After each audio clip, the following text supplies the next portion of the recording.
Exercise 1. Good morning, World Tours. My name is Jamie. How can I help you? Good morning. I want some information on self-drive tours in the USA. Could you send me a brochure? Of course. Could I have your name, please? Andrea Brown, Thank you. And your address? 24 Ardley Road. Can you spell that? Ardleigh Road. Postcode? BH5 2OP. Thanks. And can I have your phone number? Is a mobile all right? Fine. It's 07786 643 091. Thank you. And can I ask you where you heard about World Tours? From a friend, or did you see an advert somewhere? No, I read about you in the newspaper. OK, I'll get the brochures in the post to you, but can I give you some information over the phone? What kinds of things do you want to do on your holiday? I'm interested in going to California with my family. I've got 2 children, and we want to hire a car. OK, we have a couple of self-drive tours there visiting different places of interest in California. The first one begins in Los Angeles, and there's plenty of time to visit some of the theme parks there. That's something on my children's list, so I'd want to include that. Good. Then you drive to San Francisco. From San Francisco, you can drive to Yosemite Park, where you spend a couple of nights. You can choose to stay in a lodge or on the campsite. I don't like the idea of staying in a tent. It'd be too hot. Right. And the tour ends in Las Vegas. OK. The other trip we can arrange is slightly different. It starts in San Francisco, then you drive south to Cambria. Someone told me there's a really nice castle near Cambria. Will we go near that? Hearst Castle is on that road, so you could stop there. Good. I'd like to do that. Does this trip also go into the desert? No, it continues to Santa Monica, where most people like to stop and do some shopping. We have enough of that at home, so that doesn't interest us. OK. Well, you could go straight on to San Diego. That's good for beaches, isn't it? That's right. That's a good place to relax, and your children might like to visit the zoo before flying home. I don't think so. We want some time for sunbathing and swimming. So, how many days are the trips, and how much do they cost? The first one I told you about is a self-drive tour through California, which lasts 12 days and covers 2,020 kilometres. The shortest journey is 206 kilometres, and the longest is 632 kilometres. The cost is £525 per person. That includes accommodation, car rental, and a flight, but no meals. OK. And the other trip? That lasts 9 days, but you spend only 3 days on the road. You cover about 980 kilometres altogether. So is that cheaper then? Yes, it's almost £100 cheaper. It's £429 per person, which is a good deal. So that covers accommodation and car hire. What about flights? They aren't included, but these hotels offer dinner in the price. OK. Well, thank you very much. I'll be in touch when I've had a chance to look at the brochure. I'm pleased to help. Goodbye. Goodbye. Exercise 2. On behalf of LP Clubs, I'd like to welcome you all here today. My name's Sandy Fisher, and I'm one of the fitness managers here. Before we start our tour of the club, I'll just run through some basic information about the facilities we have here, including recent improvements, and explain the types of membership available. Our greatest asset is probably our swimming pool, which at 25 metres isn't Olympic-sized, but now we've expanded it to 8 lanes, it's much wider. This means there are rarely more than a couple of people at a time in each lane. Unfortunately, there isn't space for an outdoor pool here, but the glass roof on the swimming pool is partly retractable, which means you can enjoy something of the open-air experience on warmer days.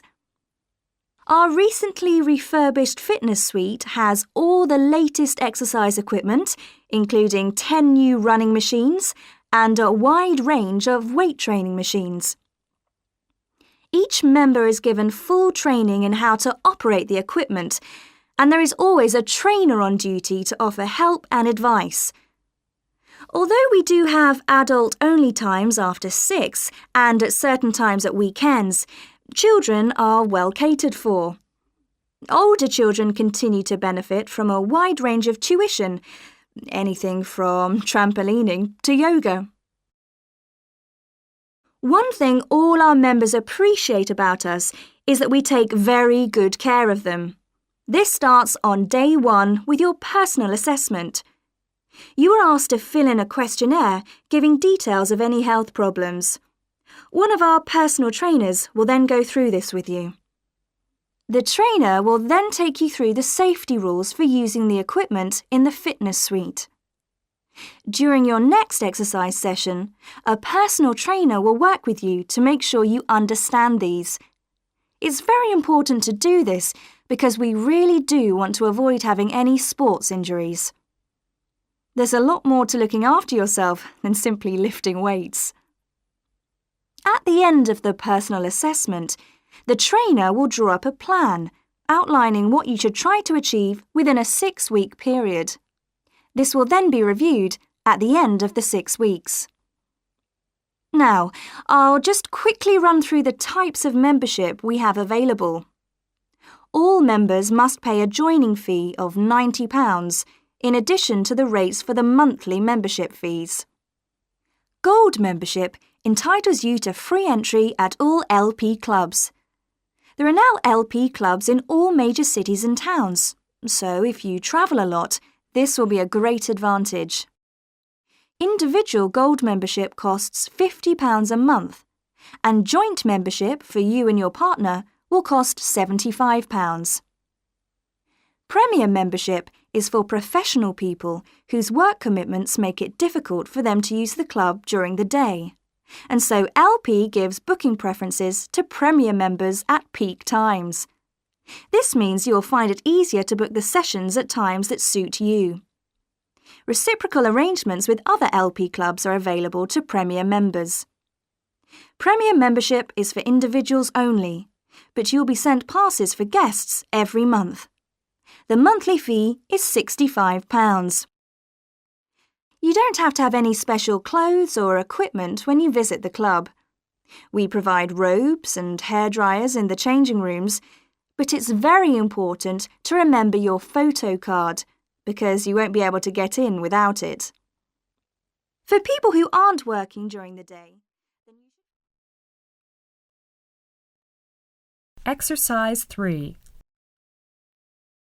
Hello, Professor. I'm John Wishart. I'm working on my entry for the Global Design Competition. My tutor said you might be able to help me with it. Ah, yes, I got a copy of your drawings. Come in and tell me about it. What sort of competition is it? Well, it's an international design competition, and we have to come up with a new design for a typical domestic kitchen appliance. I see. And are there any special conditions? Does it have to save energy, for example? Actually, that was the focus in last year's competition. This year's different. We have to adopt an innovative approach to existing technology, using it in a way that hasn't been thought of before. I see. That sounds tricky. And what kitchen appliance have you chosen? Well, I decided to choose the dishwasher. Interesting. What made you choose that? Well, they're an everyday kitchen appliance in most Australian houses, but they're all pretty boring and almost identical to each other. I think some people will be prepared to pay a little extra for something that looks different. It's a nice idea. I see you've called your design the rock pool. Why is that? Basically because it looks like the rock pools you find on a beach. The top is made of glass so that you can look down into it. And there's a stone at the bottom. Is that just for decoration? Actually, it does have a function. Instead of pushing a button, you turn the stone. So it's really just a novel way of starting the dishwasher. That's right. It's a really nice design, but what makes it innovative? Well, I decided to make a dishwasher that uses carbon dioxide. In place of water and detergent? How will you manage that? The idea is to pressurise the carbon dioxide so that it becomes a liquid. The fluid is then released into the dishwasher where it cleans the dishes all by itself. Sounds like a brilliant idea. Your system will totally do away with the need for strong detergents. So what happens once the dishes are clean? Well, to allow them to dry, the liquid carbon dioxide and the waste materials all go to an area called the holding chamber. That's where the liquid is depressurised and so it reverts to a gas. Then the oil and grease are separated out and sent to the waste system. It sounds like you've thought it all out very thoroughly. So what happens to the carbon dioxide once the process is complete? Not wasted, I hope. Actually, that's where the real savings are made. The carbon dioxide is sent back to the cylinder and can be used again and again. What a terrific idea. Do you think it will ever be built? Probably not, but that's okay. Well, I'm sure a lot of positive things will come out of your design. Now, you seem to have thought about everything, so what exactly did you need me to help you with? Well, my design has made it to the final stage of the competition, and in a few months' time I have to give a presentation, and that's the part I was hoping you could help me with. Right, well that should be easy enough. What have you managed to do so far? Well, I've got detailed drawings to show how it will work, and I've also written a 500-word paper on it. I see. Well, if you want to stand a good chance of winning, you really need a model of the machine. Yes, I thought I might, but I'm having a few problems. What's the main difficulty so far? Let me guess. Is it the materials? Yes. I want it to look professional, but everything that's top quality is also very expensive. Look, projects like this are very important to us. They really help lift our profile. So why don't you talk to the university about a grant? Oh. I can help you fill out the application forms if you like. Oh, that would be great. You'd better show me this paper you've written as well. For a global competition such as this, you need to make sure the technical details you've given are accurate and thorough. Oh, that would be a great help. Is there anything else I can do? Well, I'm really nervous. Exercise 4. Today, we continue our series on ecology and conservation with a look at a particularly endangered member of the black bear family. 1 in 10 black bears is actually born with a white coat, which is the result of a special gene that surfaces in a few. Local people have named it the spirit bear, and according to the legends of these communities, its snowy fur brings with it a special power. Because of this, it has always been highly regarded by them, so much that they do not speak of seeing it to anyone else. It is their way of protecting it when strangers visit the area. The white bear's habitat is quite interesting. The bear's strong relationship with the old-growth rainforest is a complex one. The white bear relies on the huge, centuries-old trees in the forest in many ways. For example, the old-growth trees have extremely long roots that help prevent erosion of the soil along the banks of the many fish streams. Keeping these banks intact is important because these streams are home to salmon, which are the bear's main food source. In return, the bear's feeding habits nurture the forest. As the bears eat the salmon, they discard the skin and bones in great amounts on the forest floor, which provide vital nutrients. These produce lush vegetation that sustains thousands of other types of life forms, from birds to insects and more. Today, the spirit bear lives off the coast of the province of British Columbia on a few islands. There is great concern for their survival, since it is estimated that less than 200 of these white bears remain. The best way to protect them is to make every effort to preserve the delicate balance of their forest environment. In other words, their ecosystem.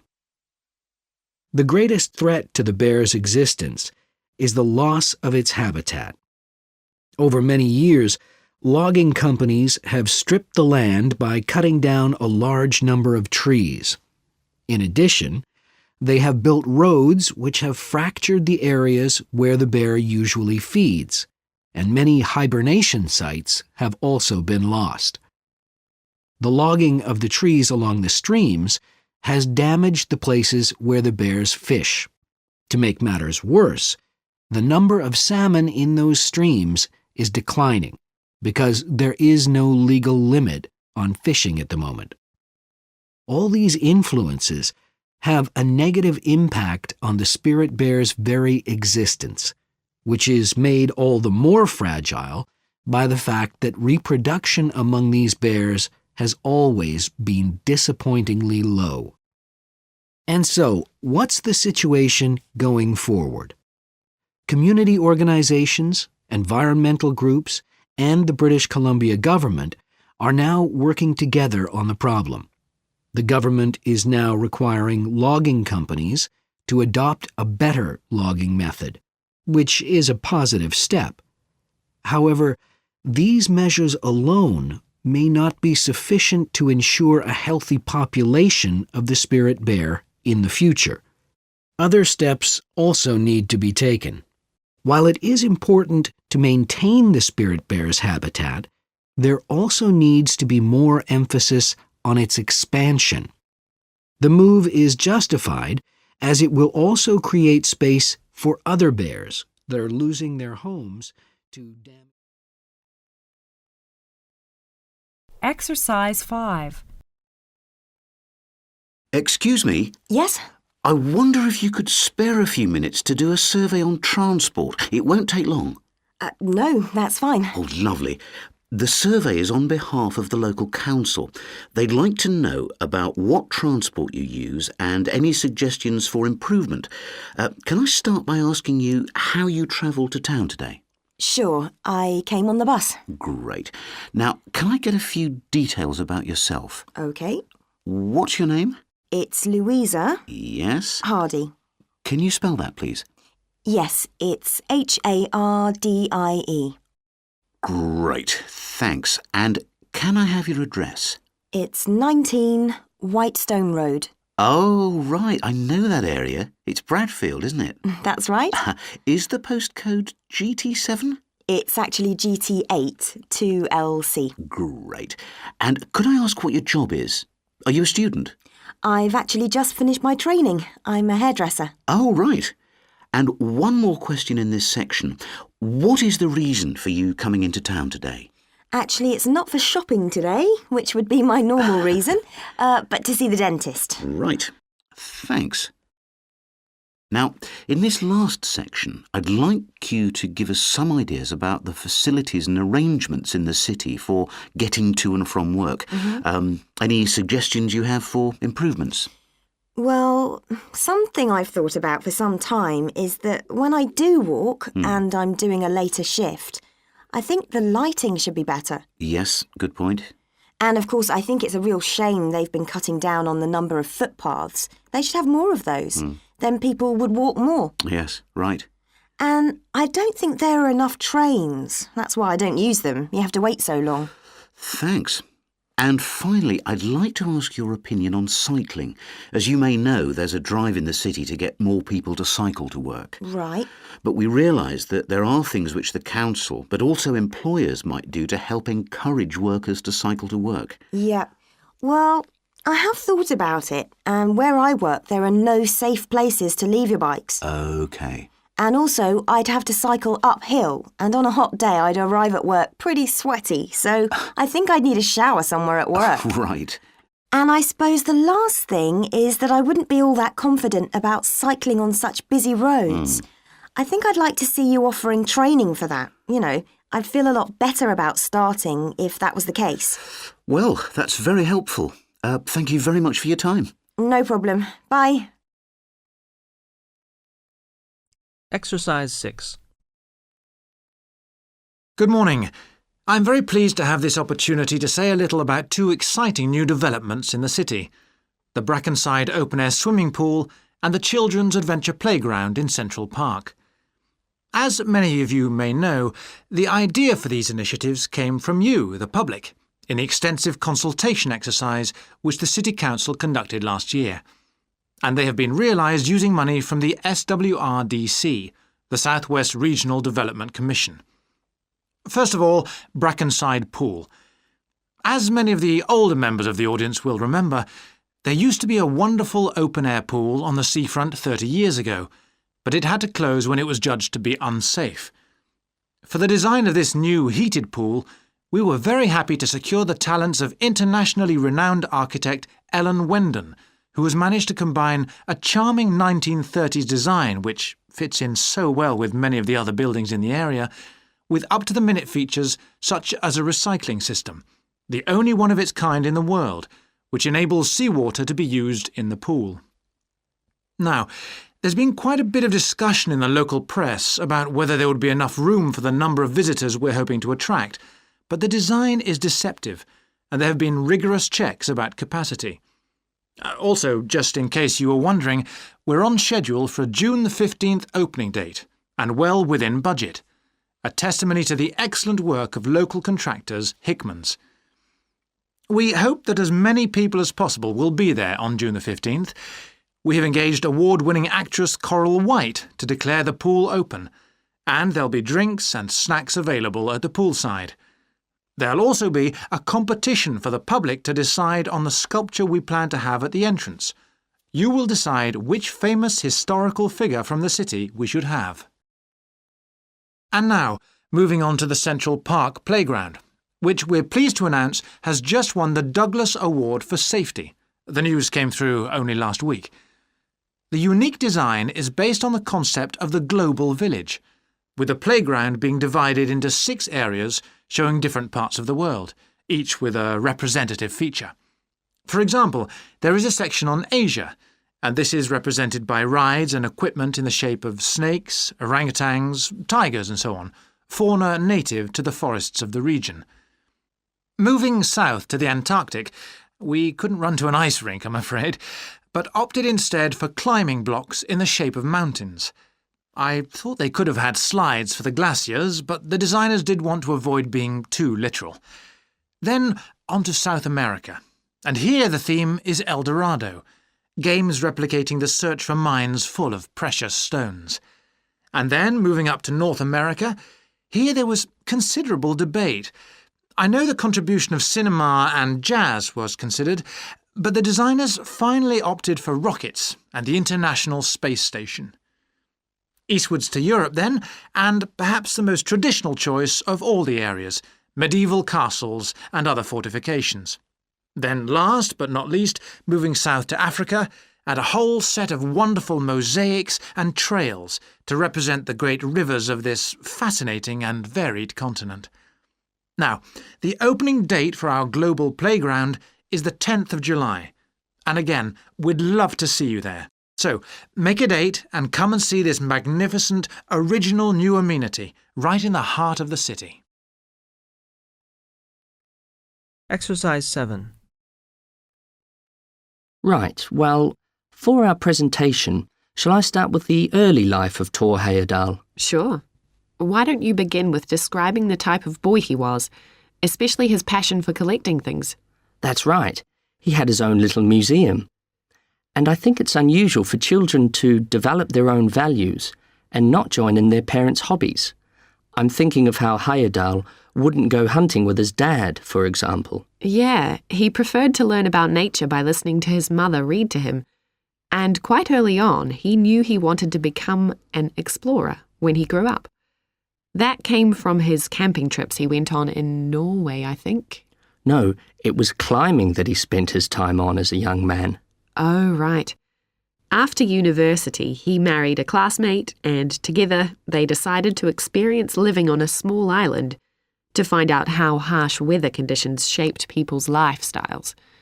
As part of their preparation, before they left home, they learnt basic survival skills, like building a shelter. I guess they needed that knowledge in order to live wild in a remote location with few inhabitants, cut off by the sea, which is what they were aiming to do. An important part of your talk should be the radical theory Heyerdahl formed from examining mysterious ancient carvings that he happened to find on the island. I think you should finish with that. Okay. All right, Victor, so after your part, I'll talk about Tor Heyerdahl's adult life, continuing from the theory he had about Polynesian migration. Up until that time, of course, academics had believed that humans first migrated to the islands in Polynesia from Asia in the west. Yes, They thought that travel from the east was impossible because of the huge empty stretch of ocean that lies between the islands and the nearest inhabited land. Yes, but Heyerdahl spent ages studying the cloud movements, ocean currents, and wind patterns to find if it was actually possible. And another argument was that there was no tradition of large shipbuilding in the communities lying to the east of Polynesia. But Heyerdahl knew they made lots of coastal voyages in locally built canoes. Yes, or sailing on rafts, as was shown by the long voyage that Heyerdahl did next. It was an incredibly risky journey to undertake. Sometimes I wonder if he did that trip for private reasons, you know, to show others that he could have spectacular adventures. What do you think, Olivia? Well, I think it was more a matter of simply trying out his idea, to see if migration from the east was possible. Yes, that's probably it. And the poor guy suffered a bit at that time because the war forced him to stop his work for some years. Yes. When he got started again and planned his epic voyage, do you think it was important to him that he achieve it before anyone else did? I haven't read anywhere that that was his motivation. The most important factor seems to have been that he used only ancient techniques and local materials to build his raft. Yes. I wonder how fast it went. Well, it took them 97 days from South America to the Pacific Islands. And after that, Heyerdahl went to Easter Island, didn't he? We should mention the purpose of that trip. I think he sailed there in a boat made out of reeds. No, that was later on in Egypt, Olivia. Oh, yes, that's right. But what he wanted to do was talk to the local people about their old stone carvings and then make one himself to learn more about the process. I see. Well, what a great life. Even though many of his theories have been disproven, he certainly left a lasting impression on many disciplines, didn't he? To my mind, he was the first person to establish what modern academics call practical archaeology. I mean that they try to recreate something from the past today, like he did with his raft trip. It's unfortunate that his ideas about where Polynesians originated from have been completely discredited. Yes. Right, well, I'll prepare a PowerPoint slide at the end that acknowledges our sources. I mainly used The Life and Work of Tor Heyerdahl by William Oliver. I thought the research methods he used were very sound, although I must say I found the overall tone somewhat old-fashioned. I think they need to do a new, revised edition. Yeah, I agree. What about the subject matter? I found it really challenging. Well, it's a complex issue. I thought the book had lots of good points. What did you think of the illustration? Exercise 8. Well, I've been talking to managers in a number of businesses and reading surveys about the future of management. And what I'm going to present in this seminar is a few ideas about how the activity is likely to change in the next 10 years. It isn't a scientific statistical analysis, just some ideas for us to discuss. One area I want to mention is business markets, and I'm sure a really significant development will be a major increase in competition, with companies from all around the world trying to sell similar products. Consumers will have much more choice. For instance, food products sold in Australia might be manufactured in the USA, China, Finland, and dozens of other countries. At the same time, mergers and takeovers mean that governments are actually losing power to major global corporations. We can probably all think of companies that exert a great deal of influence, which may be good for consumers. A third point I want to make about markets is that in the rapidly expanding economies, such as India, China, Brazil, and Russia, demand is growing very fast. This is putting pressure on resources all over the world. I think businesses are becoming more open to external influences. In particular, companies are consulting customers more and more before making their business decisions. Companies are finding out what they want and providing it, instead of making products and then trying to sell them, which is the model of years ago. Another influence is that concerns about the environment will force manufacturers to extend product life cycles to reduce the amount of pollution and waste. And, in some cases, regulation will need to be strengthened. Many societies are much more fluid and democratic, and the structure of companies is changing to reflect that. I think we're going to see a greater emphasis within companies on teams created with a specific project in mind. And when they're completed, the teams will be disbanded and new ones formed. More and more people see work as simply one part of their lifestyle, and not the most important one. And as the workforce is shrinking in some countries, businesses are having to compete for staff instead of being able to choose among a lot of applicants. Typical examples that will attract and retain staff are traditional ones like flexible hours and, something that has been made possible by advances in technology, remote working, with people based at their home, abroad, or almost anywhere they choose. Management styles will almost certainly continue to change. Senior managers will require a lot more than the efficiency that they've always needed. Above all, they'll need great skills in leadership so that their organization can initiate and respond to change in a fast-moving world where they face lots of competing requirements and potential conflicts. In most of the world, the senior managers of large businesses are mainly men in their 50s and 60s. The predominant style of management will almost certainly become more consultative and collaborative, caused, above all, by more women moving into senior management positions. Many of the changes are influenced by developments in the wider economy. The traditional emphasis of business was manufacturing, and of course the service sector is very important. But we shouldn't overlook the growing financial contribution of IP, that is, intellectual property. Some books and films generate enormous sums from the sale of related DVDs, music, games, clothes, and so on. Another point I'd like to make is that although I've been talking about companies, one trend that they have to face is the move away from people working for the same employer for years. Instead, more and more people are becoming self-employed to gain the freedom and control over their lives that they're unlikely to get from being employed. Okay, well, that's all I want to say, so let's open it up for discussion. Exercise 9. Good morning. Welcome to the Early Learning Childcare Centre. How may I help you? Hi, I spoke to you last week about enrolling my daughter for next year. Oh, yes. I'll just get some details from you. So, you're her mother? That's right. And can I have your name? It's Carol Smith. And your daughter's name? It's Kate. Now, we have several groups at the centre and we cater for children from 3 to 5 years old.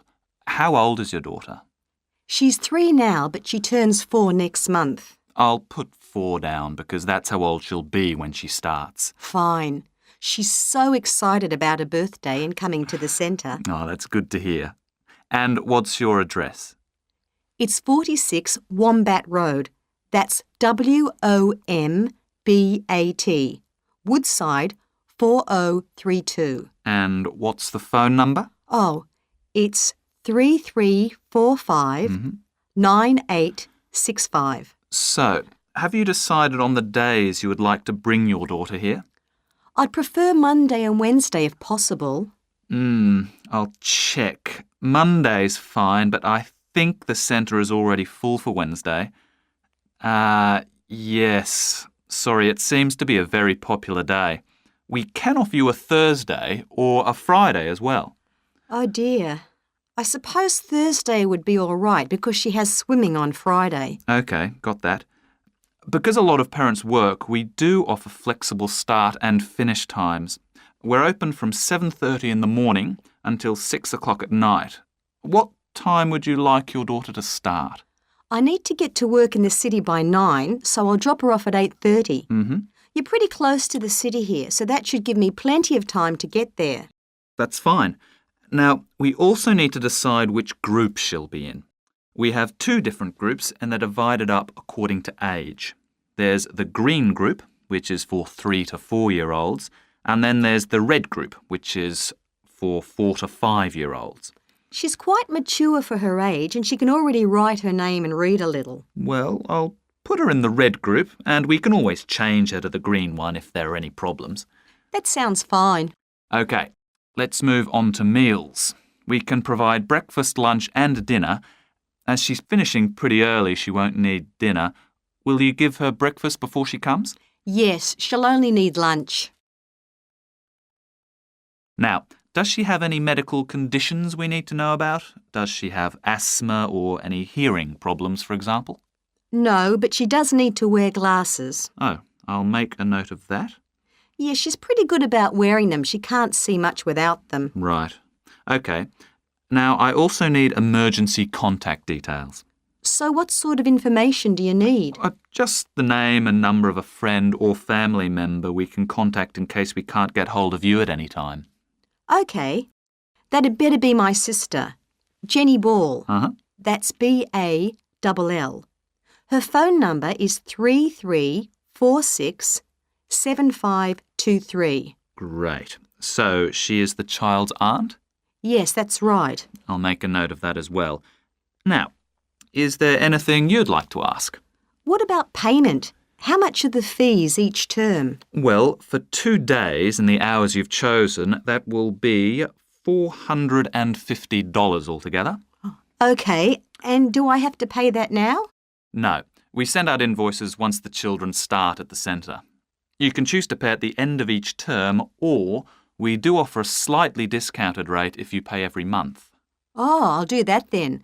I find it easier to budget that way and I'm not used to the term dates just yet. Good. It makes it a lot simpler for us as well. Well, that's everything. Would you like me to show you around the centre? We can go. Exercise 10. Today we're pleased to have on the show Alice Bussell from the Dolphin Conservation Trust. Tell us about the trust, Alice. Well, obviously its purpose is to protect dolphins in seas all around the world. It tries to raise people's awareness of the problems these marine creatures are suffering because of pollution and other threats. It started 10 years ago and it's one of the fastest growing animal charities in the country, although it's still fairly small compared with the big players in animal protection. We're particularly proud of the work we do in education. Last year, we visited a huge number of schools in different parts of the country, going round to talk to children and young people aged from 5 to 18. In fact, about 35% of our members are children. Oh. The charity uses its money to support campaigns, for example, for changes in fishing policy and so forth. It hopes soon to be able to employ its first full-time biologist with dolphin expertise to monitor populations. Of course, many people give their services on a voluntary basis, and we now have volunteers working in observation, office work and other things. I should also tell you about the award we won from the Charity Commission last year for our work in education. Although it's not meant an enormous amount of money for us, it has made our activities even more widely publicised and understood. In the long term, it may not bring in extra members, but we're hoping it'll have this effect. Is it possible to see dolphins in UK waters? Yes, in several locations. And we have a big project in the east part of Scotland. This has long been a haven for dolphins because it has very little shipping. However, that may be about to change soon because oil companies want to increase exploration there. We're campaigning against this because although there'll be little pollution from oil, exploration creates a lot of underwater noise. It means the dolphins can't rest and socialise. This is how I became interested in dolphin conservation in the first place. I had never seen one, and I hadn't been particularly interested in them at school. Then I came across this story about a family of dolphins who had to leave their home in the Moray Firth because of the oil companies, and about a child who campaigned to save them. I couldn't put the book down. I was hooked. I'm sure our listeners will want to find out what they can do to help. You mentioned the Adopt a Dolphin scheme. Can you tell us about that? Of course. People can choose one of our dolphins to sponsor. They receive a picture of it and news updates. I'd like to tell you about 4 which are currently being adopted by our members: Moondancer, Echo, Kiwi and Samson. Unfortunately, Echo is being rather elusive this year and hasn't yet been sighted by our observers, but we remain optimistic that he'll be out there soon. All the others have been out in force. Samson and Moondancer are often photographed together, but it's Kiwi who's our real character, as she seems to love coming up close for the cameras, and we've captured her on film hundreds of times. They all have their own personalities. Moondancer is very elegant and curves out and into the water very smoothly, whereas Samson has a lot of energy. He's always leaping out of the water with great vigour. You'd probably expect him to be the youngest. He's not quite. That's Kiwi. But Samson's the latest of our dolphins to be chosen for the scheme. Kiwi makes a lot of noise, so we can often pick her out straight away. Echo and Moondancer are noisy too, but Moondancer's easy to find because she has a particularly large fin on her back, which makes her easy to identify. So, yes, they're all very different. Well, they sound a fascinating group. And how would you go about... Exercise 11. Hi, Rob. How's the course going? Oh, hi, Mia. Yeah, great. I can't believe the first term's nearly over. I saw your group's performance last night at the student theatre. It was good. Really? Yeah, but now we have to write a report on the whole thing, an in-depth analysis. I don't know where to start. Like, I have to write about the role I played, the doctor, how I developed the character. Well, what was your starting point? My grandfather was a doctor before he retired, and I just based it on him. OK, but how? Did you talk to him about it? He must have all sorts of stories, but he never says much about his work, even now. He has a sort of authority, though. So, how did you manage to capture that? I'd visualise what he must have been like in the past when he was sitting in his consulting room listening to his patients. OK, so that's what you explain in your report. Right. Then there's the issue of atmosphere. So in the first scene we needed to know how boring life was in the doctor's village in the 1950s. So when the curtain went up on the first scene in the waiting room, there was that long silence before anyone spoke. And then people kept saying the same thing over and over, like, cold, isn't it? Yes, and everyone wore grey and brown and just sat in a row. Yes, all those details of the production. And I have to analyse how I functioned in the group, what I found out about myself. I know I was so frustrated at times when we couldn't agree. Yes. So did one person emerge as the leader? Sophia did. That was okay. She helped us work out exactly what to do for the production, and that made me feel better, I suppose. When you understood what needed doing? Yes. And Sophia did some research too. That was useful in developing our approach. Like what? Well, she found these articles from the 1950s about how relationships between children and their parents, or between the public and people like bank managers or the police, were shifting. Interesting. And did you have any practical problems to overcome? Well, in the final rehearsal, everything was going fine until the last scene. That's where the doctor's first patient appears on stage on his own. The one in the wheelchair? Yes, and he had this really long speech with the stage all dark except for one spotlight. And then that stuck somehow, so it was shining on the wrong side of the stage. But anyway, we got that fixed, thank goodness. Yes, it was fine on the night. But while you're here, Mia, I wanted to ask you about the year abroad option. Would you recommend doing that? Yes, definitely. It's a fantastic chance to study in another country for a year. I think I'd like to do it, but it looks very competitive. There's only a limited number of places. Yes. So, next year, when you're in the second year of the course, you need to work really hard in all your theatre studies modules. only students with good marks get places. You have to prove that you know your subject really well. Right. So how did you choose where to go? Well, I decided I wanted a programme that would fit in with what I wanted to do after I graduate. So I looked for a university with emphasis on acting rather than directing, for example. It depends on you. Then about 6 months before you go, you have to email the scheme coordinator with your top 3 choices. I had a friend who missed the deadline and didn't get her first choice, so you do need to get a move on at that stage. You'll find that certain places are very popular with everyone. And don't you have to write a personal statement at that stage? Yes. Right. I'll get some of the final year students to give me some tips. Maybe see if I can read what they wrote. I think that's a very good idea. I don't mind showing you what I did. And while you're abroad, don't make the mistake I made. I got so involved I forgot all about making arrangements for when I came back here for the final year. Make sure you stay in touch so they know your choices for the optional modules. You don't want to miss out doing your preferred specialisms. Right. Exercise 12. Today, I want to talk about self-regulatory focus theory and how the actions of leaders can affect the way followers approach different situations. Self-regulatory focus theory is a theory developed by Tor Heyerdahl. He says that a person's focus at any given time is to either approach pleasure or avoid pain. These are 2 basic motivations that each and every one of us has, and they cause us to have different kinds of goals.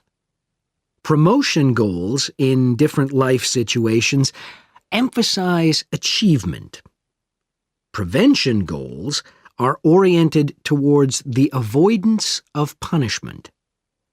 In a specific situation, our thoughts might focus more on promotion goals or more on prevention goals. The theory suggests that 2 factors affect which goals we are focusing on.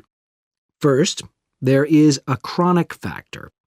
This factor is connected to a person's personality and says that each person has a basic tendency to either focus more on promotion goals or focus more on prevention goals as part of his or her personality. Second, there is a situational factor, which means that the context we are in can make us more likely to focus on one set of goals or the other. For example, we are more likely to be thinking about pleasure and to have promotion goals when we are spending time with a friend. In contrast, if we are working on an important project for our boss, we are more likely to try to avoid making mistakes and therefore have more prevention goals in our mind. Research has shown that the goals we are focusing on at a given time affect the way we think.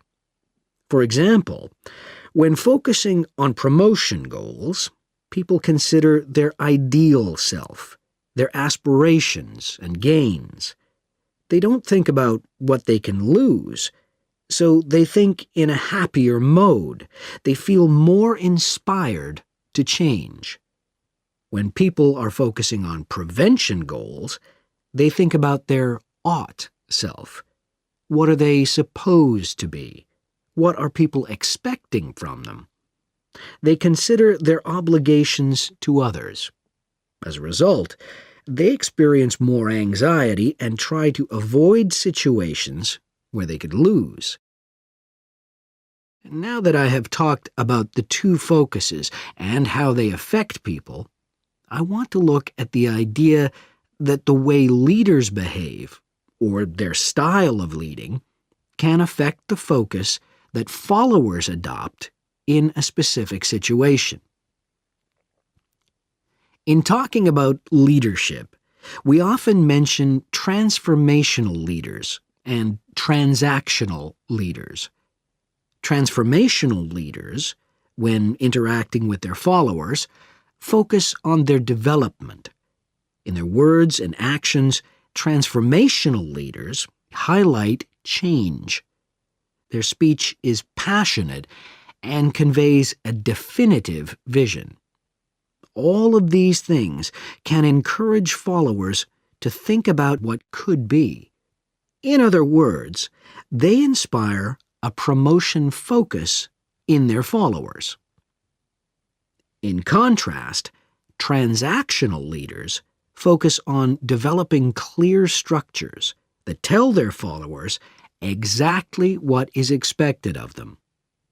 While they do explain the rewards people will get for following orders, they emphasize more how a follower will be punished, or that a follower won't get rewarded if his or her behavior doesn't change. In short, they emphasize the consequences of making a mistake. This emphasis will clearly lead followers to focus on avoiding punishment and problems. This is clearly a prevention focus. In conclusion, it is important to understand that one focus is not necessarily better than the other one. For a designer who works in a field where a lot of innovation is needed, a promotion focus is probably better. In contrast, a prevention focus, which causes people to work more cautiously and produce higher quality work, might be very appropriate for a job like a surgeon, for example.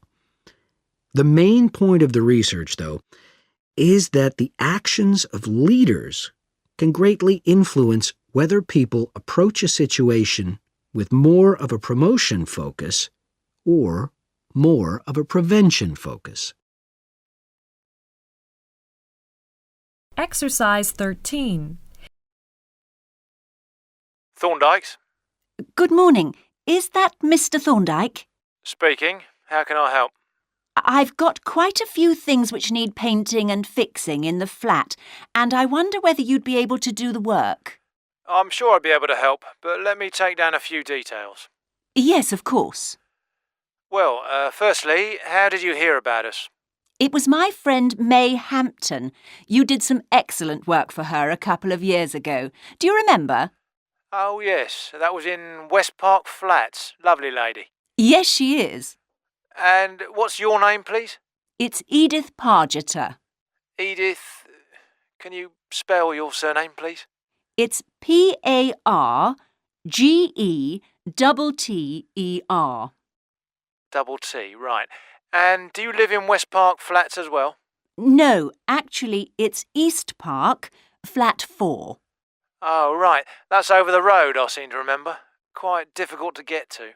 Yes, it's at the back of the library. Right, I know. And what's your phone number? 875-934, but I'm out a great deal in the afternoons and evenings. So would the best time to ring you be in the morning? Yes. Fine, I've made a note of that. Can I just ask, I'll be in a van, and I know parking's rather difficult round your flats. Where would you recommend?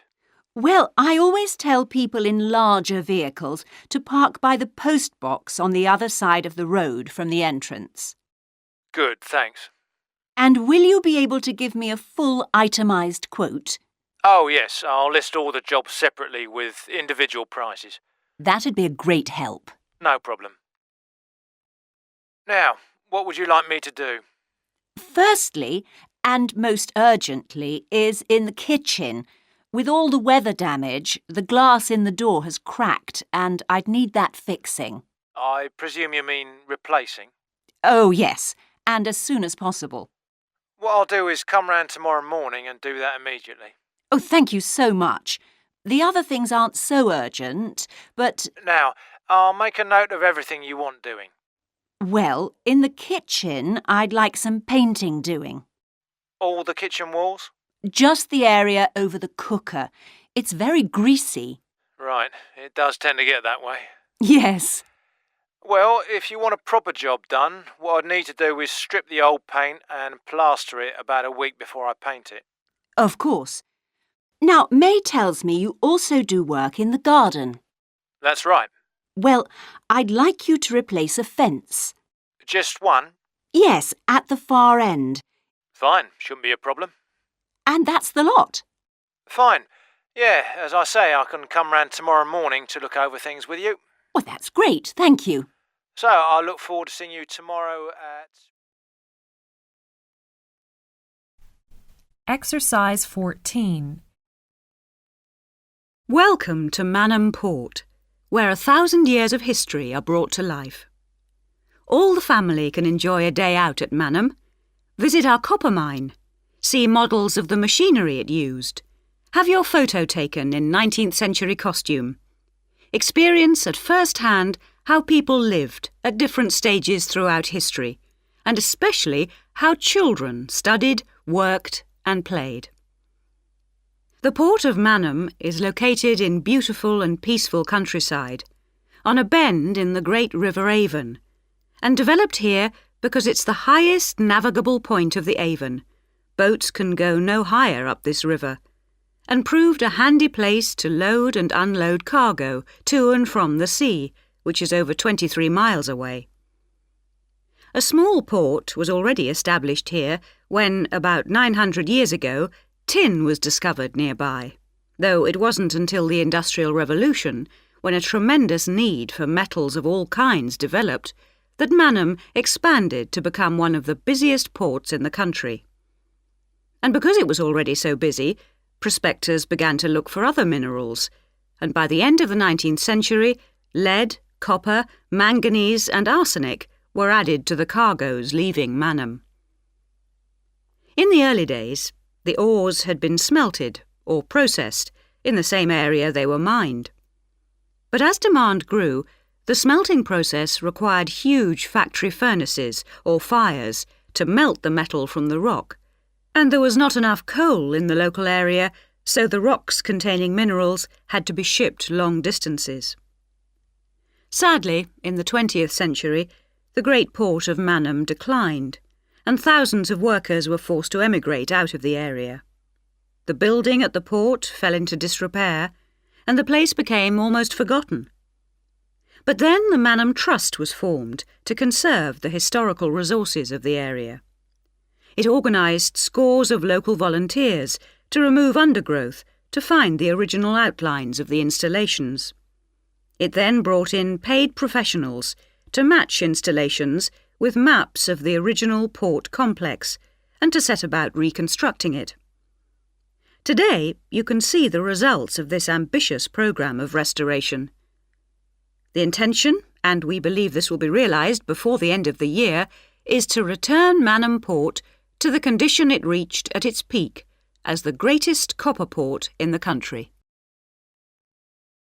But what can you do and see on your visit today? Here are just a few highlights. We suggest you start with the visit to the copper mine. Travel on converted mining trains and journey into the depths of the mountain along seams once worked by hundreds of miners. Watch out especially for the great pumping machines which rid the mine of water.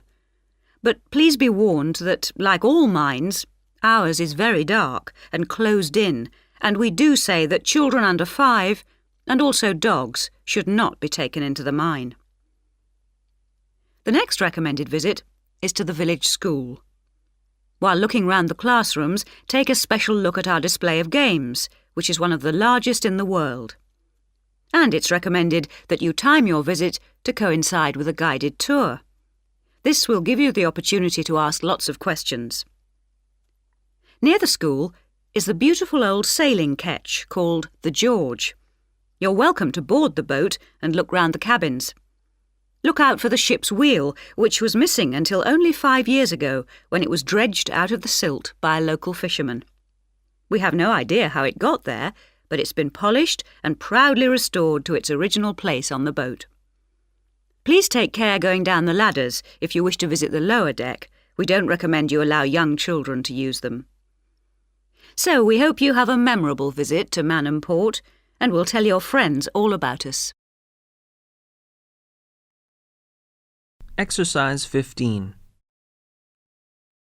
Hi, Laura. Could you spare a few minutes to talk about the work placement you did last summer? I'm thinking of doing one myself. Hi, Tim. Sure. Didn't you do yours at an environmental services company? That's right. It's only a very small company, and they needed someone to produce a company brochure. And I wanted to get some business experience because I'm interested in a career in occupational psychology in a business environment. It was good because I had overall responsibility for the project. What kind of skills do you think you developed on the placement? I mean, apart from the ones you already had. Did you have to do all the artwork for the brochure, the layout and everything? We hired the services of a professional photographer for that. I did have to use my IT skills to a certain extent because I cut and pasted text from marketing leaflets. But that didn't involve anything I hadn't done before. Do you think you got any better at managing your time and prioritizing things? You always used to say you had trouble with that. Oh, definitely. There was so much pressure to meet the project deadline. And I also got better at explaining things and asserting my opinions, because I had to have weekly consultations with the marketing manager and give him a progress report. It sounds as if you got a lot out of it then. Absolutely. It was really worthwhile. But, the company benefited too. Yes, they must have done.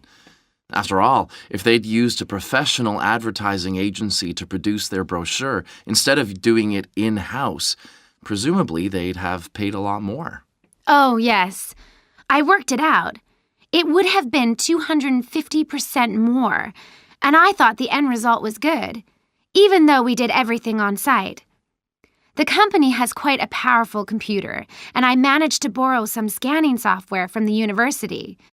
The new brochure looks really professional. It enhances the image of the company straight away. So, in the long run, it should help them to attract clients and improve their sales figures? That's the idea, yeah. Well, all in all, it sounds very positive. I think I'll go ahead and apply for a placement myself.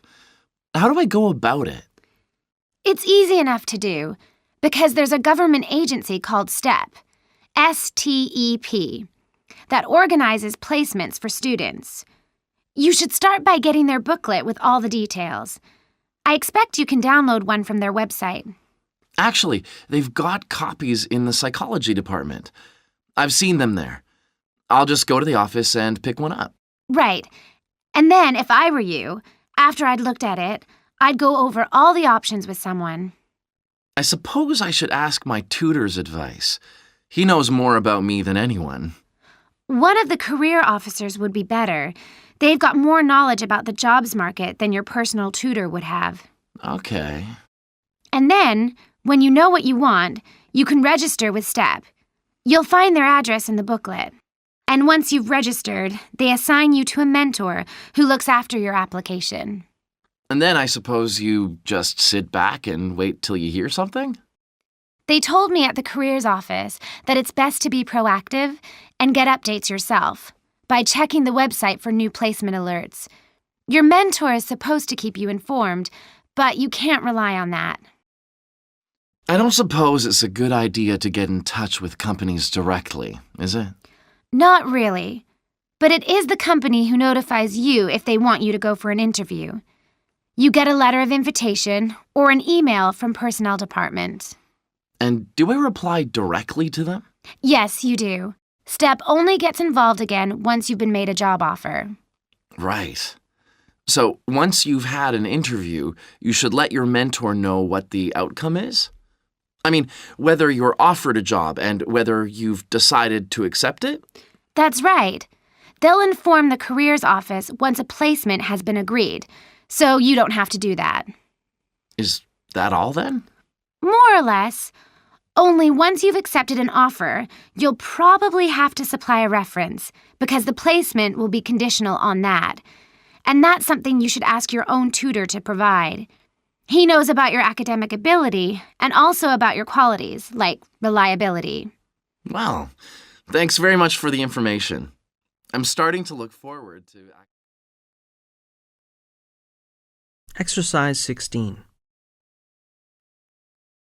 Today we're going to look at an important area of science, namely nanotechnology. So, what is it? Nano means tiny, so it's science and engineering on the scale of atoms and molecules. The idea is that by controlling and rearranging atoms, you can literally create anything.